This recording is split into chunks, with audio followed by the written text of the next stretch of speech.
With this next session, we'll be working with some of the esoteric understandings of the evolution of the sun. And I suppose that's one of the big questions, really, is if consciousness precedes evolution, what really is the evolution of consciousness? And what is the inner intention of this becoming? And one of the ideas, I'm going to follow two streams of ideas in this hour. And the one is really the physical evolution of our Earth from an esoteric point of view. And I find that it's not inconsistent with the natural scientific pictures that are given. They're just given in far more metaphorical kind of pictures than scientific measurement. So when we look at the creation stories, and when we especially look at, say, the teachings of Rudolf Steiner about this, we need to know that the evolution of the Earth has gone through certain big phases. We can probably measure some of those phases scientifically. For example, seeing when a nebulae happens and when this whole long process of matter trying to flatten out, and when a supernova happens, big periods of time. We could see these as progressive emanations of a thought or a seed, a creative thought, a divine thread that's working through the consciousness that is seeding the ideas into where this matter is going to manifest and become complex in its nature, so to say. Steiner gives these rounds different names, and he sort of says the first phase, which has everything embodied in warmth, he gives the name of Saturn, ancient Saturn. And you'll find that he follows what we've given the 7 days of the week as an evolutionary process in we could call esoteric metaphor. Because after the Saturn round, everything has to disappear and recoalesce. And we'll find that there's, in nature, this is not something that stands outside of how we experience things in nature. So, for example, in embryology, we'll find this reflected. That in the warmth period, once the sperm has joined with the ovum, there is a breaking open. There's like a waiting period where the genetics isn't happening. It's almost like it's waiting for something to kick in and say happen. And there's this opening phase, and there's always in plants where you see that there's a growth period and then a slowing down period, or something that goes down into a bud and then opens up as a flower, or a fruit that goes down to a seed and starts as a new leaf. There's always this time where there's an expansion and a contraction, or even a complete going into a chaos period between things. And we shouldn't imagine that the Earth's evolution has been any different. Our problem is that we tend to define our understanding of things by 3 dimensions. And we get very scared when we think our 3 dimensions might be finite. That there's a time that we existed before 3 dimensions came into existence.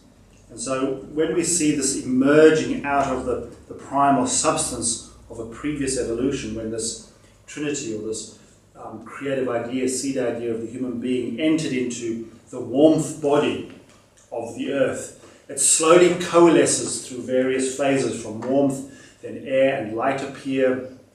Some people may be familiar with this. There's very long and complicated books you can read about it. So I'm trying to make something very complicated very simple. We could just go along this sort of line here, that there's warmth, and then out of the warmth it condenses to air, and a more spiritual substance appears as light. And then this is the Saturn phase. Saturn is here. This is known as ancient sun. And then when air condenses, it becomes water. And out of that, a more spiritual substance coalesces as well, which is known as the sound ether. The sound, or the chemical substances, the chemical bondages as a more and then we get into the earth, and out of that comes also life. And Steiner asks us to see that our substance theory, we have to see more physical substances and more spiritual substances. They're all substance. Some are just more material than others. So if we are familiar with Steiner's language, he calls that the ethers. So the warmth, the light, with this we can sort of put fire in here as well as the carrier of that warmth. And we find that in this sort of phase of the earth evolution, the warmth was something that gave light, was something that gave warmth, but it didn't destroy. So the idea that fire can burn and destroy is something that enters in later on. But for us, and the question is, why does this happen? And we're in this phase here, in the earth phase. We're in this fourth round, so to say. And why do we need to go down into this physical matter? It's so that we can be completely isolated, so that you are uninfluenced by anything except what lives within yourself. To be free, you have to be independent of God's love. Because if you are feeling compassion because God tells you to love, you are not free. So the plan, part of the process of evolution, is to say that this seed idea of what it means to be human beings requires us to bring about an ability to love out of freedom. But to do that, we have to feel ourselves completely individuated. So the process of what psychology, or was it Jung or Freud? Jung, individuation, is that Jung? Anyway, the process of the last couple of 100 years that has been called individuation is, in a way, part of the inner seed idea of what it means to be a human being. We're not influenced by blood anymore. We don't just love our mothers anymore. There comes a point where you go, no, I don't want to just respect my teacher. I don't want to allow the state to tell me who and how I should do things. I have to go to this point of being completely independent, also in my spiritual perceptions. And so we had to close down. And the problem with this is that this condensation process was very difficult. You could just put it that way. And what happens is that it starts to harden. The substances, as you can see, goes from a warmth to an air to a water to a more material. And as it starts to harden, especially in this, what we call the moon phase, the ancient moon phase, the material world started to become too hard for human beings to remain conscious in it. And so we have in the Bible story that at a certain point in evolution, a certain amount of things had to be withdrawn from the earth. Literally it says, let us withdraw the tree of life. Yeah, so for human, everything's being created, and we eat of the tree of knowledge of good and evil. And God says, let us withdraw the tree of life so that this being doesn't become divine too quickly. Where does it say that? Sorry? Where? Beginning of the Bible, Genesis somewhere. So after they eat the apple, it'll be Genesis 2 or 3, thereabouts, where the spiritual world says, let us withdraw the tree of life. Now, the tree of life is something to do with that. And if you go into other traditions, you'll also see that the word is withdrawn, the ability, the Tower of Babel, where we are sent into a language where we can't touch the Logos. We can't actually touch the Logos. Not only is life withdrawn, but language, the higher spiritual language withdraws. So this sound and chemical ether, and the light withdraws. So you'll find that in some traditions they say the word is the lost word, so the lost symbol, the lost word, the light which is gone, the spiritual light which is gone. And the life within us is also withdrawn. Where did it withdraw to? In this time, there was a separation. So this fits in again with mainstream science. The earth and the sun separated. And we as the human beings felt a part of our existence withdrew from us into the sun. That is given the name the fall. Paradise left us. And we in most creation stories, you'll find a sense that we have lost our connection with the spiritual realities of the world. In Christian terminology, or Judeo-Christian terminology, it's called the fall of sin, which is a language that has become, again, misused and loaded. But it's an attempt to try and express how at a certain point in our evolution, a spiritual part of our being had to withdraw from this hardening process. And everything that became moon remains in the earth and keeps hardening. But that also gets too hard at some point, and we actually eventually have to get a separation into sun, moon and earth, because the moon also has to withdraw. Now in the Aboriginal creation stories, or some of the Aboriginal creation stories, you'll see that there is a creative trinity. They're known as Bayami, Yi and Punjal. Punjal is the one with the ideas. So Punjal's got all the pictures of all the things that can be. So the consciousness that's pouring into the creation. Bayami supplies the raw substance. Yi, the sun goddess, provides the creative will through the rainbow serpent. So the rainbow serpent is the Elohim, the sun forces that actually bind the matter out of the ideas, the substance, and the will of Yi, the sun goddess, into the forms that we see of creation around us before light was created. This is again before light. Light comes into existence way after all of these forms have emerged in the creation stories. Not far from here, a place called Murrumbidgee River, where the sun is born. And the Brolga throws the emu's egg up into the sky and it breaks on a stack of wood that Punjal had collected together. The sun is born, and then everyone could for the first time see creation. So light itself, or the sun itself, is also born later in the Aboriginal creation story. But the key to this is that the rainbow serpent goes around forming things, and any matter that is too hard for the earth, it throws out into the cosmos, and that becomes the moon. So Aboriginal creation stories, esoteric creation stories show how anything that was too spiritual for a certain part has to withdraw, and then anything that proved to be too hard for the earth, for consciousness to remain within human bodies, it had to remain at a certain softness, also had to be pushed out, and the moon was withdrawn. That was in this ancient watery phase, that there was this separation, and that repeats itself in our times, in this earth. Everything that's gone before has to repeat itself. And so there's a repetition of when the sun and the moon and the earth separate off from each other. And so we experience, when we come out of a period of evolution, not too long ago, say ancient Lemuria or ancient Atlantis, where we feel ourselves literally, as the sun withdraws, we feel that a whole part of our spiritual being lives in the sun. Yeah? And now we come to a really big problem with Christian history, because this separation of the earth out of paradise that we call the fall of sin is seen as something bad.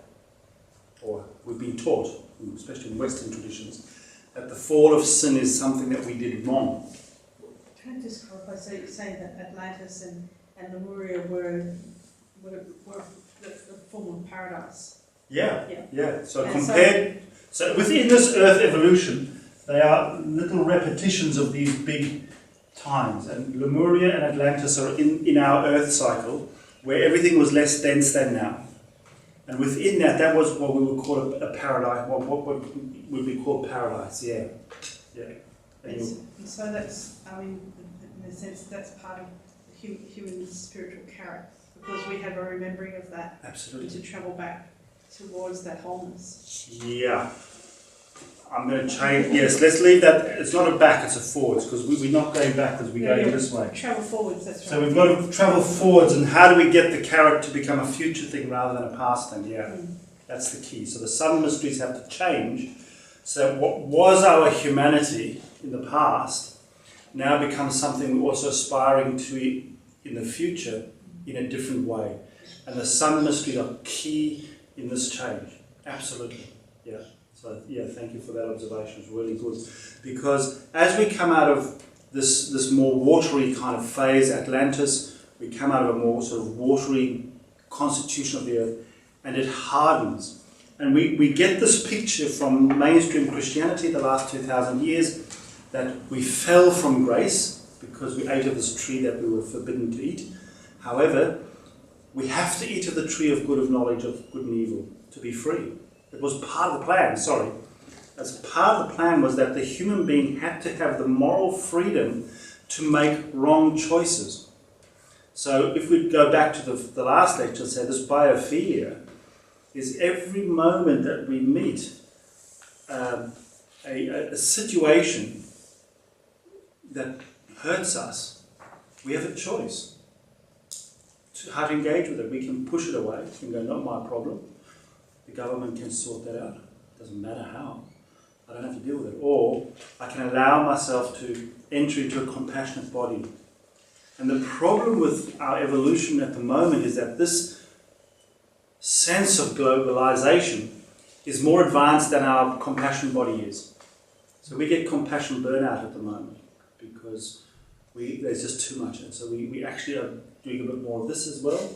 But we are being challenged to develop our compassion body. So the suffering, someone like Robert Sedella says, our grief when we feel the earth suffering builds our ability for compassion. So grief is how we build compassion. So we have to feel the grief so that we can be strong enough to hold the pain that we're experiencing in the world. It's part of the vortex at the moment. But we've been individualized in that process to be able to feel that outside of us, a certain part of our spiritual nature is still carried in what used to be called the spiritual being of the sun. So when we came out of Atlantis, people still very much felt God is one. Not a monotheistic God is one, but everything is God's being. And someone, or people like in the Vedas, the ancient, not Hindu, but the ancient Indus culture of India, would teach this, that God is one. Zarathustra, one of the great teachers of coming out of Atlantis, taught that. Ahura Mazda, the great sun aura, is the very essence of this human being. In the Hebrew tradition, the Kabbalistic Hebrew tradition, called it Adam Kadmon. In the Greek tradition, we knew it as the young Dionysus. So in the Dionysus tradition, when Dionysus dies, he goes back up and is put into the fire of Zeus. In the Bible, the book of Revelation gives us that the angel comes and takes the child away from them. The dragon can't get the child because it's taken up into the throne of the spiritual world. So we get the sense that there is a real connection of our humanity that is withdrawn from us. We could call it the virgin soul of humanity, is in as the spiritual being. But as we move out of Atlantis and we become more individuated, we lose consciousness of that. And so the teachings had to change. But we get taught in Christianity that because we moved out of paradise as a bad deed, the sun god had to come and save us. That's a rescue mission. Yeah? Which it is. It is a bit of a rescue mission, but that's not why it was set up. So when we reread some of these Genesis stories and we reinterpret some of these Bible stories out of a more feminist or a more ecological theology, we start to realize that it was always the intention of that which withdrew from the earth into the sun to come back to us. Yeah? So there was a time when things got too hard on the earth, that human beings couldn't incarnate in human bodies. We had to live in the periphery for a while. And Rudolf Steiner asked us to imagine that some of us went to live on Jupiter, some of us went to live on Mars, some of us went to live in the sun, and that there was an oracle of each of these things. And as we then started coming back to the earth, these great leaders would come from these planets and start mystery schools on the earth. So that people who came back from the sun had schools where they could go to learn how to be on the earth again. And people who came from Venus went to Venus schools. I mean, when you look around the world, you will find, just check this out for yourself, Are there places on the earth where you feel you'd really like to visit? Why? Why do you want to go to that place? Why would I like to go to Mongolia and not the Gobi Desert? Also, that's the same place, but not the Sahara Desert. Yeah? Why do I want to go to Machu Picchu and not somewhere else? Why do I just, whenever I go, where would I still like to travel in the world? I get certain places. Kathmandu, I'd love to go to Kathmandu. Why? Because maybe there was a mystery centre there of places where I know, and those are the places where I've been, to be able to reconnect through the teachings of those mystery centres to how to be human on the earth again. And you'll find that certain people have propensities with that. Some people, I was talking with someone in the break, some people don't like the sun. Some women do not like the moon. You know, the moon is something dangerous for them because maybe they came from somewhere else, or people who lived on Venus might have a dissociation with sun mysteries. And so we come to the earth and we get called to go to places to be able to, through the earth mysteries there, learn to be inclusive of the whole solar system again. Each of our incarnations we go through, we learn more and more about other mysteries and slowly start to incorporate into ourselves the understanding out of the whole solar system that we are in. And so we will feel called to go to places. In fact, there's one way of thinking about this, that wherever you go in your life, you've been there before working spiritually. So we've all been living in Canberra before working spiritually. Before the last 70 years, or 88 years. However many years we want to include in the present company. You know, in other lifetimes, we've worked spiritually in places. And when we come back, we get called to go back there again. So why do you feel you really need to go to that place? Because you've been there before. And you're going back to pick up something of the work you did there before. So when you go to a place, you can almost ask the question, what have I come to pick up? I can remember doing this at Tintagel in the UK, in Cornwall. I went there and sat in Merlin's cave, and I just really sat in the dark, waiting to see what emerged, and I really felt myself going back into the ancient initiation rites of the Knights of the Round Table, overnight in the dark in that cave. I could see them, I could literally see them. Now that, you know, saying this publicly, I could be locked up for being mad, but I think we all know these experiences, that when we've been to a place, suddenly an image emerges from there, and we need to be kind of open to that moment, take it in, and live with it as a kind of, I've got a bit of myself back. I've got a bit of myself back. From this place where what is re-emerging out of the cosmos, coming back into the earth. So we could say with time, what lives in the planets must come stream back into the earth, into our future evolution. So we could say that the divine intention that seeds our solar system was not sending the being from the sun to rescue us, but it was always the intention for God to live in the human being. So our divine self has to come back to us. So we've gone through a dark time where we've individuated, and out of that individuation we can draw the streaming of the sun back into us. Does that make sense? Making sense? Looking on faces to see if that's... Maybe another observation, perhaps at a point in human history when we can travel so much, where you've got the facility to travel back to those places. Yeah, exactly. That's a turning point in human evolution, because it facilitates that. The biggest tourist industry at the moment is sacred sites visiting. The biggest amount of money being spent on tourism at the moment is visiting sacred sites. Massive. Uluru has never been so busy. Yeah. But isn't it interesting that something that may spiritually be really important to us is at the same time so damaging to our environment? Yeah, that is really sad. I don't know how to answer that question, but it's very sad that we don't manage to go and visit it in a sacred way. We leave a footprint that is more than a sacred visiting. I mean, you'd have to walk there, really. You know, if you didn't want to create that damage, you'd have to walk there or cycle there. Yeah. that would be for some a bit different if you're having to go over the water. Yeah, and part of I suppose exploration of that idea is in the old ecology or the old mysteries. There was an economy, spiritual economy, which means that if I take something from somewhere, I've got to give back. That was called ritual. It was called Mass. It was called the Eucharist. It was called corroboree. It was called songline dancing.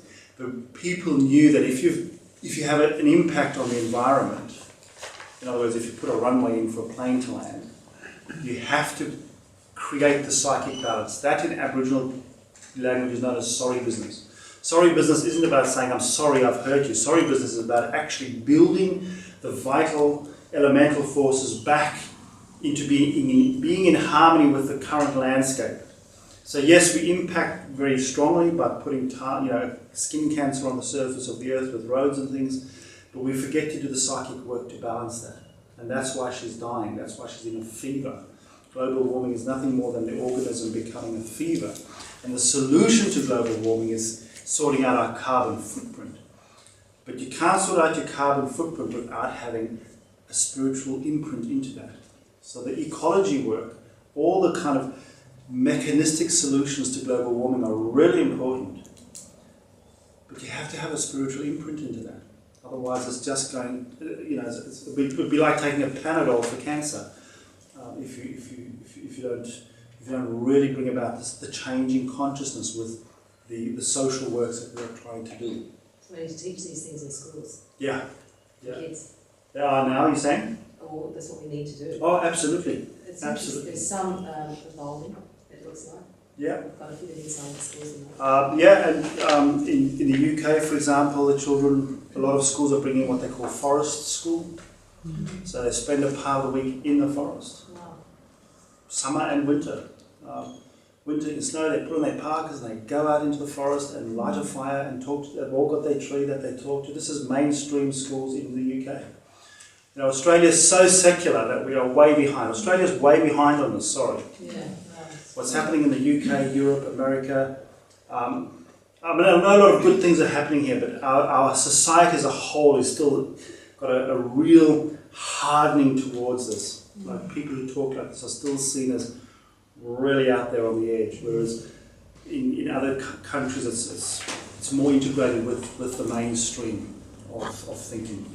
So there is stuff happening. We do need to get onto the bandwagon with that. It's not a bandwagon, but the mainstream with that. So the question then about the sun coming there, that this sin redemption language is really a construct. If you look at what the Bible says, we go to, for example, the wisdom of Solomon.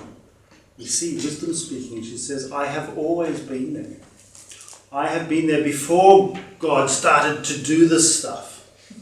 And it has always been my intention to come and tabernacle in you. I've always wanted to come and drink bread and wine with you. I've always wanted to be in your hearts. So the great Sopheianic being that enfolds this intention of the divine Trinity, or the creative thought, seed thought, there's another shrouding around that has always intended to be the core substance of what it means to be human. So to be human means to be divine. And Jesus actually said that. You read the Gospel of John, chapter 10, he says, get this, you are God's. We still haven't heard it. We are divine creative beings. It is the seed, the seed ability of the human being is to be co-creative with the intentions of our evolutionary process. We obviously are not good at it yet. But if you think of how does a gun get made, it's out of the same process that made a kangaroo. It's the same process. There's an idea, and there's an imagination, and there's a will that pours itself into matter and creates a machine that can take another human being's life instead of being a beautiful kangaroo.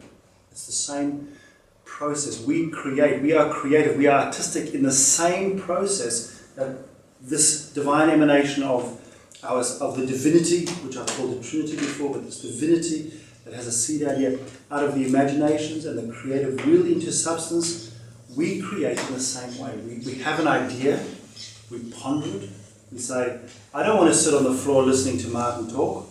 Let's do something to put our bums on. And eventually we'll make chairs. Yeah? So we have an idea that then manifests into matter. That's how creation works, for good or bad. Because we've eaten of the tree of good and evil, we actually have a choice where to put our creativity. And we're doing a lot of bad choices. That's our problem, that's our pain, is that when we look in the world, it's in our face as to where the creative force of the human being is being destructive. And our yearning is to say, give us this other possibility. And in fact, Rudolf Steiner says we are at this point, this turning point, where meeting the hardened creativity, where the perfection of materialistic technologies to create machines that can take another life. That's the pinnacle of materialistic creativity, is to actually go, no, I'm not going to enter into that. I'm not going to step into that. I'm going to allow that to hurt me so much that I will turn my creativity to finding good outlets for this biophilia, for this love that can come up. So its task is to actually create a resistance to us. The problem is that some of us will say, yes, I'd love to do that. That's the freedom. I would love to join in creating this kind of technology, and lots do. And so we see a sort of a schism happening. And that is also painful within ourselves, that we experience that this materialistic side is in a way a little bit subhuman. I'm not even going to call it animalistic, because animals are far more noble than that. It's subhuman. And its generation is to try and let us turn to this. How do we now channel that, what it means to be human, that which it means to be compassionate? To understand that, we have to see that this change from that picture of, in the past, there's this spiritual human being. And as we come out of Atlantis, we lose our connection to this spiritual being, this Ahura Mazdawa. And we start to see, and this is where Akhenaten comes back into the picture, that as we start to move into, say, 5,000 years ago, people could really only see the forces of light in action. They lost, this is like the second part of the sun. If you go back into the traditions, we see that people refer to the threefold nature of the sun. So the spiritual sun, Ahura Mazdawa, the divine human or the divine being within that. However, then we just see the working of the sun, and that was called Ra. And then as time passes, we can only see the effects. So when we come into Greece, and Akhenaten is at that time, 1500, 1300 years BCE, we see that there's a real transition where not only the real spiritual essence of the sun, Osiris, gets lost, but we also see that the workings of that in the thing. And you see in Akhenaten, he puts that picture of the sun disk with the hands reaching out. That's his symbol, where the sun, the being is still trying to touch into everything. And we see that Akhenaten is saying, we need to see that something is changing within this being that's within the sun. And the way Rudolf Steiner describes it is, he says that being that withdrew into the sun returned to humanity. Yeah? It's called the birth of Christ on earth. So 2,000 years ago, this process of that which withdrew into the spiritual sun comes back and incarnates into a human being called Jesus of Nazareth. And when you look at the change in the Egyptian mysteries, if you go back into the old Osiris mysteries, you'll see they go up into Osiris and Isis are these wonderful beings in the sun. After Akhenaten, after Moses has taken the sun mysteries away from Egypt into Israel, you'll see that the Osiris mysteries, that the person who went to the sun mysteries was put into a death-like sleep, and they would go to meet Osiris, and all they would meet was Osiris dying and being dismembered into the earth. And you can kind of feel how that is an experience of something is leaving the sun and coming to the earth. So even before the Christ experience 2,000 years ago, the mysteries, the sun mysteries, started to have experiences where when they were free of their bodies in their temple sleeps, they could experience the sun god coming into the earth. So the Celtic people, the Knights of the Round Table, the Mithras cultures, they started to experience how the sun, the very essence of the sun, started to move into the earth. Not only into the earth, but also into the temple, the tabernacle of the divine, our hearts, into our blood. So this double incarnation of the sun, where we can see that what separated from the earth before returns to the earth. And therefore, when we look at the Christ mysteries, we have to see that that divine being which was in the Son in the past comes down through a crucifixion process, and through the resurrection becomes an archetype coming at us from the future. So our whole time frame has to change. I don't know about you, but I'm predominantly in the time frame of past, present, future. But there's a time frame that goes future, present, past. There is a future coming at us out of the future, and it has a time frame that is emanating at us from the future. And what happened was that through the Son being coming into a human body, and through the forces of the resurrection, and what happened in the resurrection process, our divine humanity was established as something that's pulling us forwards. Yeah? Goethe, he says, may the divine feminine pull us forwards and upwards. We could change that and say, may the divine humanity ever pull us forwards and more perfect into the future. And in Christian mythologies, that is known as the Christ being. Other mythologies have their own name for that. I don't think we should be exclusive to say that Christ is the only name that we can call this process. But I think from the point of view of physics, from the point of view of modern consciousness, materialistic thinking, we need to include in that the actual nature of the sun has now incarnated into the earth. Rudolf Steiner says that, and I think you'll find that indigenous people also, as you were saying, the older people also experience this. But Steiner speaks of the Knights of the Round Table at Tintagel, and we look at the story of St. Bridget, the Celtic St. Bridget. She was living in Ireland, and she could see the birth of Jesus in Bethlehem, and she managed to become the midwife. So she could move through time and space like the Aboriginal people can, and she became the midwife of Jesus, and she midwives many of his moments in his initiation and his process. But the Knights of the Round Table at Tintagel, they look out over the sea and they could see the light change. They could see the light of the sun, the nature of the light of the sun, and the nature of the aura of the earth change. And so there's one Aboriginal story, and I put this out there as a question, where this is down in Victoria, where the Creator God comes down to the earth to teach people about the law, L-O-R-E, how to make fire, how to hold social forms. And then at some point, this father being withdraws, but leaves his son on earth to be the keeper of the law. So in the act of consecration now we call the Christ, you who bear and order the life of the world. You who bear and order the life of the world. So how do we draw our imagination to when we're looking at mythology, when we're looking at how we connect to the sun, we're not only looking to the sun out there to come to us, we're not only looking back to previous archetypes, we actually have to create a whole new forum in our altar of our heart to say, I'm also looking at the energy of the sun that's in my heart now, and with each heartbeat there is a light force.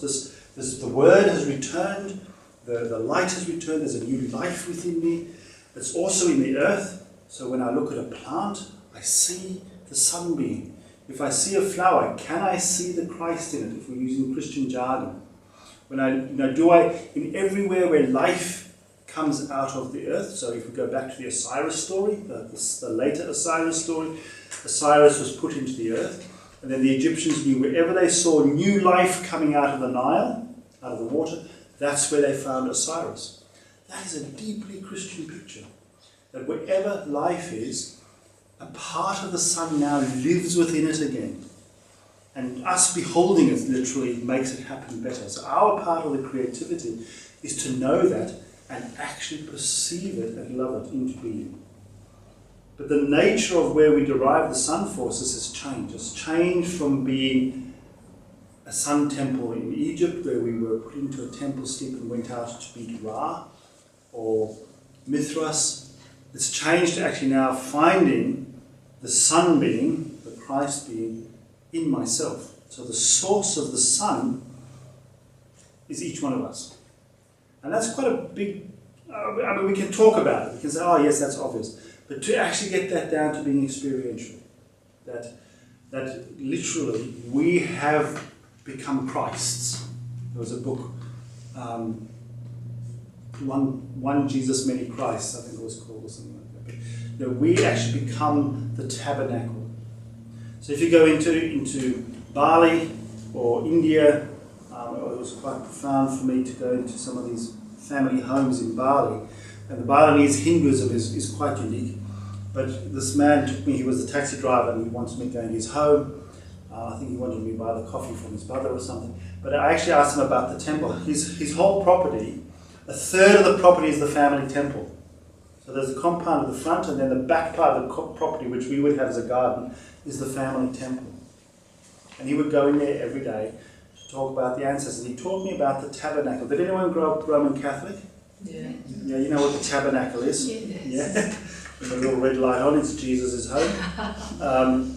I was wondering when the light was off. I thought, no, it's there still. No. Yeah. I get that. However, the tabernacle is actually more ancient practice than Christian practice. It's an ancient Hindu practice, because they have tabernacles for their gods. And if the doors are closed, the gods are not there. They've gone away. But if they open the doors and you can see the statue inside, the God becomes present. The image becomes this icon, like in the Russian Orthodox Church. The God becomes present because we open the tabernacle.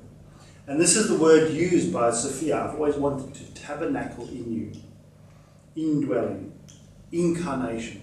That the divine essence of our humanity, given whatever name you want to give it, God, Goddess, Trinity, is actually our divine humanness, has come into the human heart through a unique event called the mystery of Golgotha. That doesn't make any of the other great teachers lesser than. Buddha is still Buddha, Muhammad is still Muhammad. But they had different tasks to what Jesus of Nazareth did.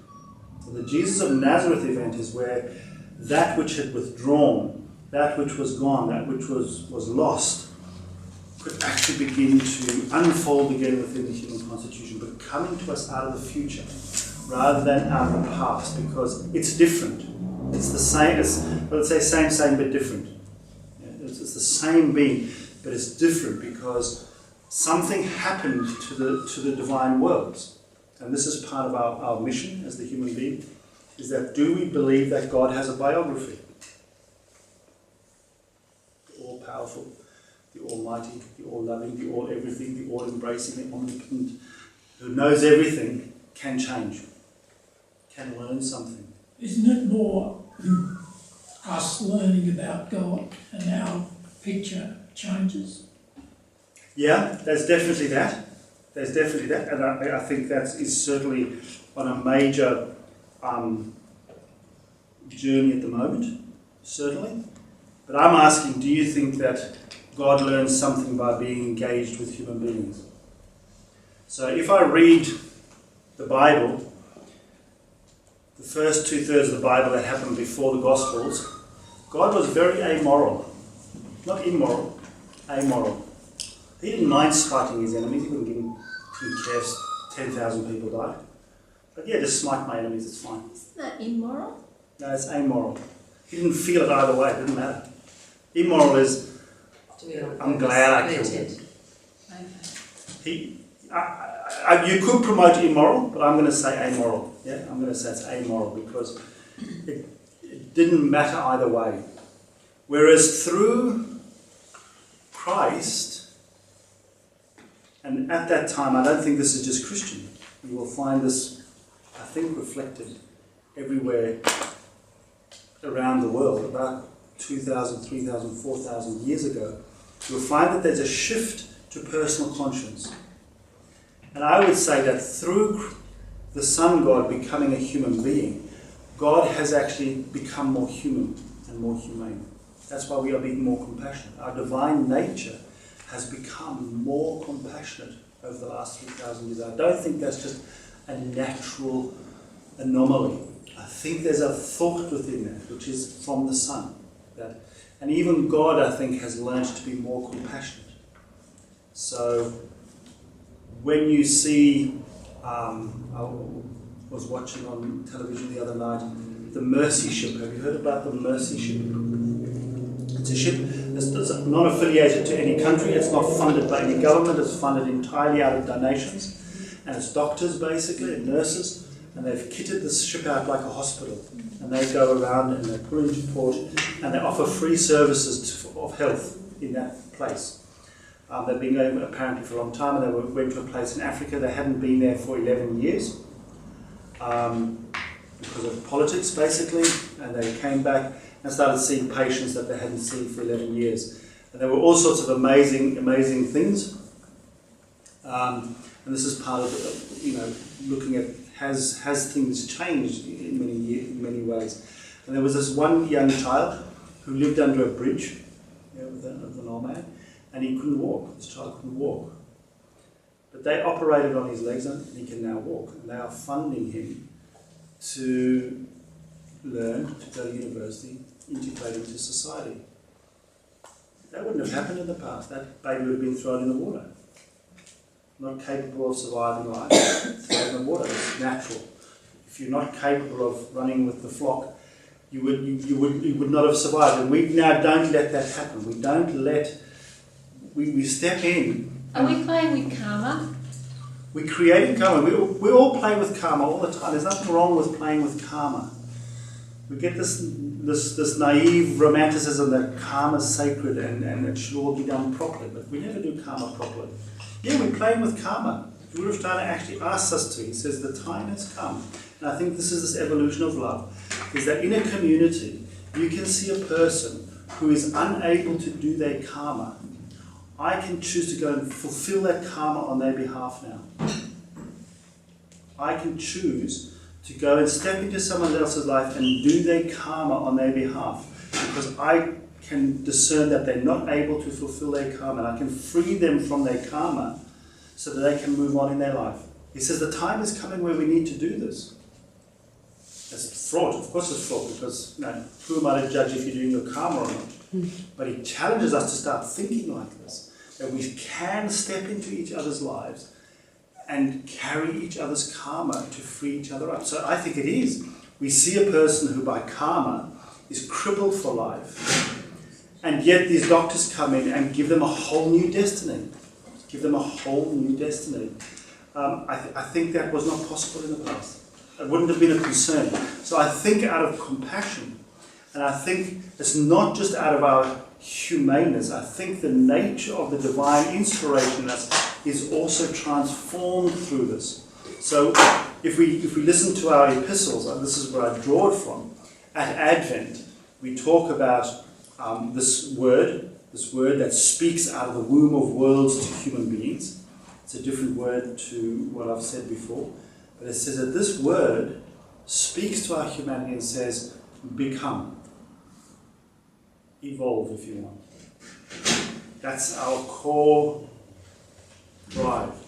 But then it says, this becoming, within this becoming, God's becoming lies hidden. So in our evolving, God's evolving is implicit.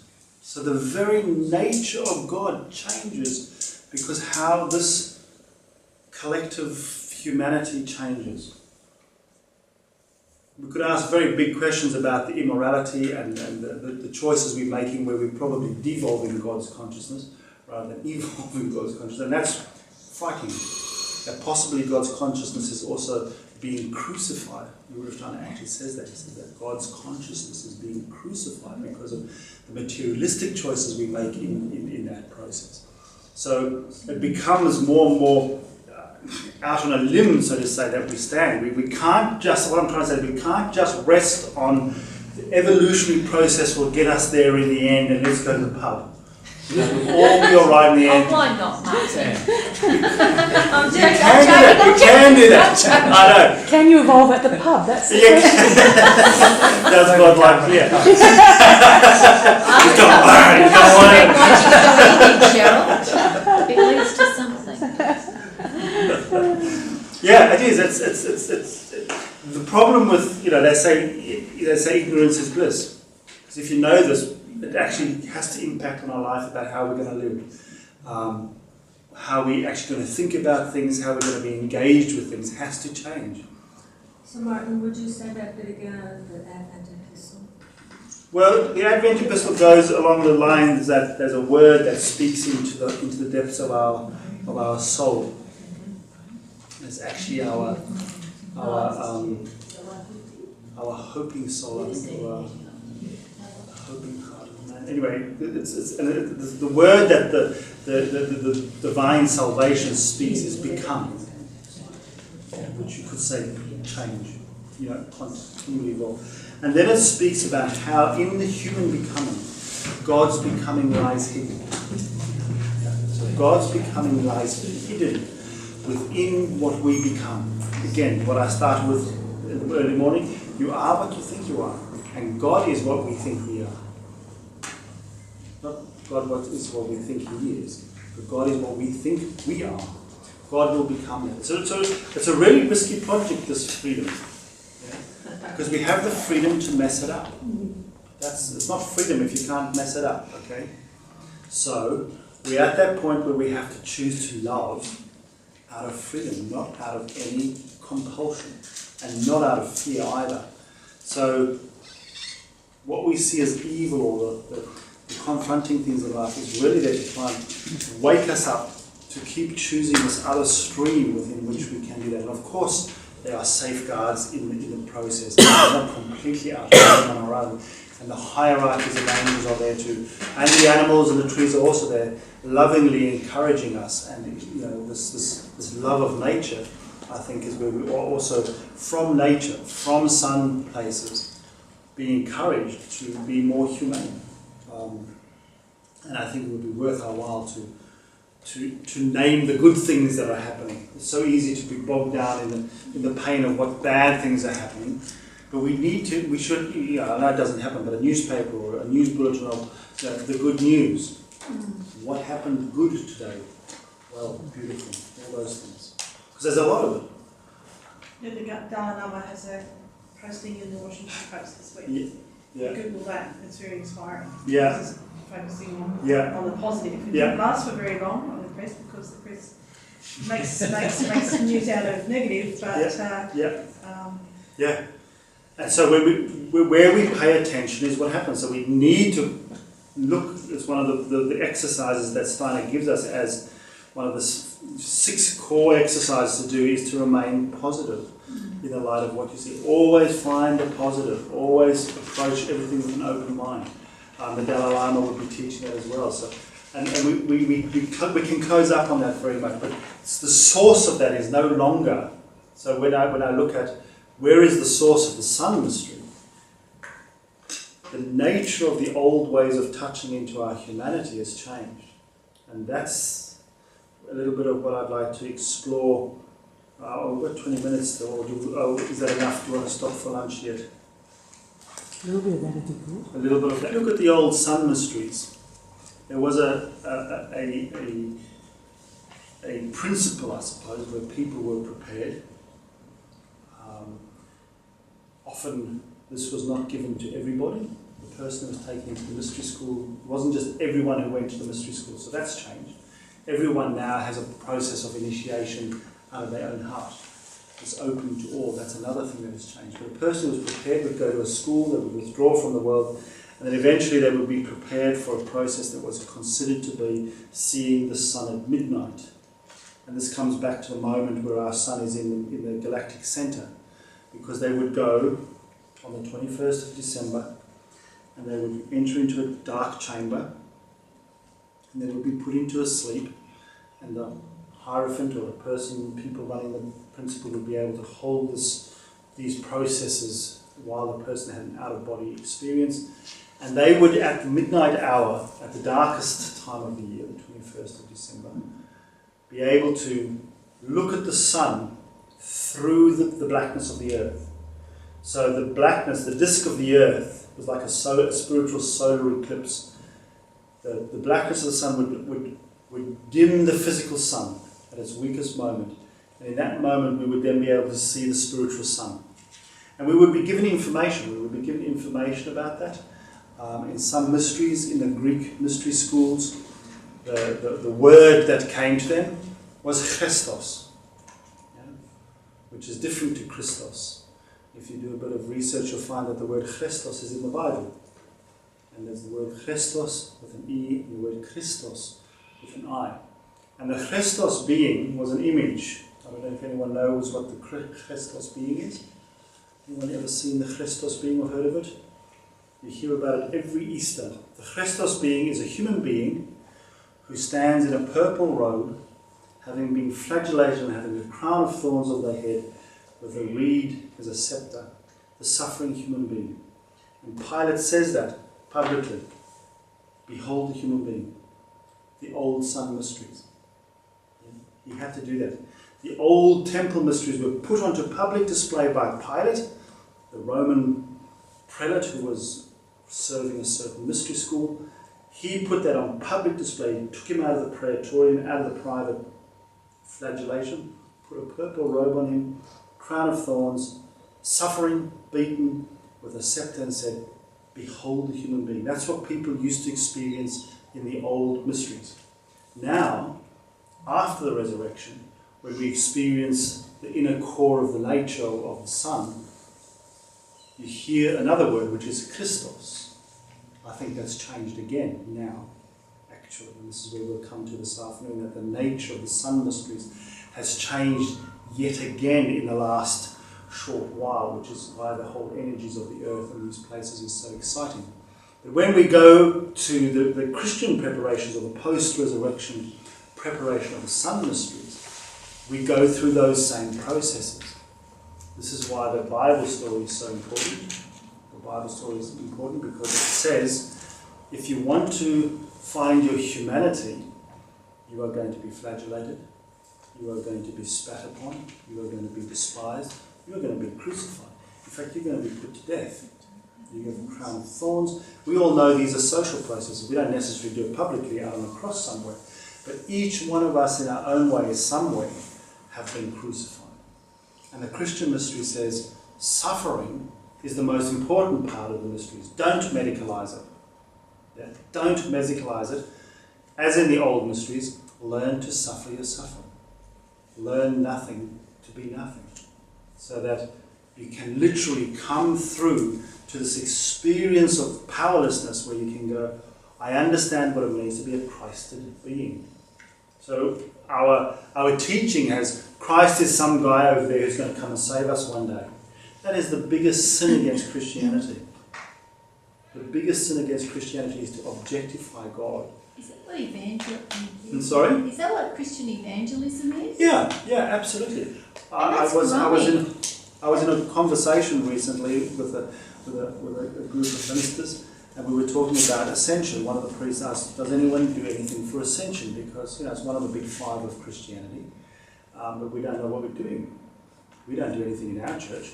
Does anyone do anything for ascension? And everyone went, no, we do Mother's Day, and we do Ascension Sunday because we can go for a walk. But no one actually focuses on the content of ascension because it's too hard. And I said, well, we do. And one of the priests came to the Ascension service at the church, but there's another chap. He said, well, what about God sits on the right hand of the Father?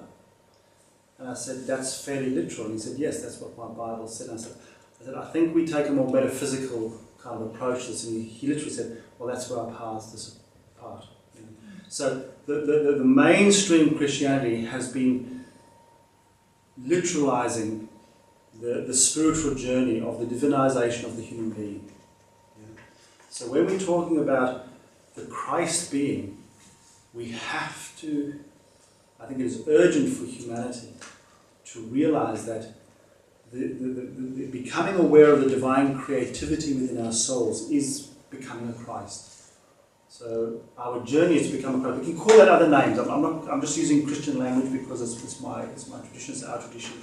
So I hope we're comfortable with using that language. Other traditions would have other experiences of this.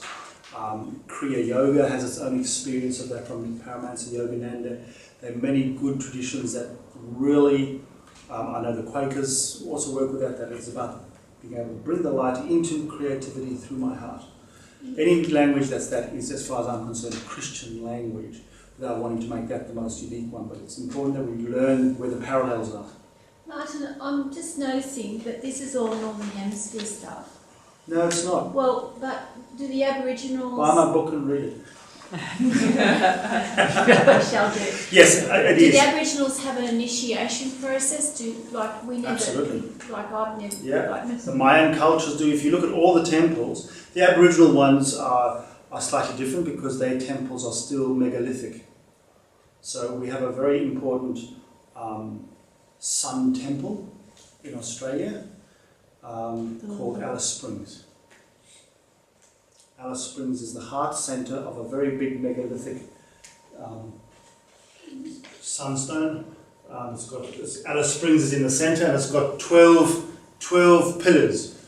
One's called Uluru, and there's 12 megalithic structures around Alice Springs at about a 400 kilometre radius. That is a massive placenta for the mysteries of the world. We've just kind of forgotten about it. We're not told about it. we're not told about it. No. Why would we tell about it? We'd go and poo on the walls. We'd go and drop plastic all over the place. I'm sorry, we don't know how to respect this, so they don't tell us. But you can find it in one's own way, and part of the Aboriginal initiation is to wait till someone's got the question. So old initiation paths will give you the question and give you the answer. The Aboriginal way, which is even older, is to wait for the question. So if you don't ask the question, you'll never know anything. Parsifal. If you don't ask the question, you're going to stay outside the mystery. Parsifal is the most Aboriginal mystery. The Holy Grail mysteries are the most Aboriginal in a way because you have to ask the right question. So yes, we do have these old systems where we can come to these sun mysteries. And they are, I think, in their traditions, certainly in my conversations with Aboriginal people and Indigenous people, are very aware of the changing of the nature of the sun. But do we really incorporate that into our spirituality? That the nature of the sun is changed? Or do we still be a little bit comfortable and rely on the old traditions to be the revealers of wisdom? That's not wrong, but it's not coming to us out of the future all the time. So what's the conversation between the old teachings? And some of the old teachings talked about the future. We also have to bring into the fact that some of the stuff is coming to us from eternity. Yeah? When we come to the sun mysteries, there's a third stream of time called eternity. Now, how do you get from one eternity to another? In other words, when you die, how do you get back to a new birth? That's a time stream that's outside of this time stream. And we've got to expand and the sun mysteries are the ones that will build our organs of comprehension, our organs of apprehension to understand that in our heart faculty. But we can't keep referring to them as we have in the past. We need to come at it in new ways. So that the initiation today is about seeing the sun at midnight on the 21st of December, regardless of which season it is. That's what's changed. Is that through our materialistic thinking, through our being able to get beyond flat earth consciousness, we've emancipated ourselves from being completely bound into natural revelation.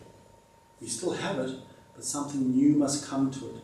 And so it is now about where is the whole earth in relationship to the sun and the galactic center, the 21st of December. So at midnight on the 21st of December, anywhere, regardless of if it's summer, if it's winter, if it's a monsoon, if it's a dry, regardless of if you're living in the night of Antarctica or the full day of Antarctica, we can at that time of the year find a place to remove ourselves from from the physical earth, remove ourselves inwardly from the physical sun, and look freed of the body at the spiritual sun to find its new message for us. But that has now become global.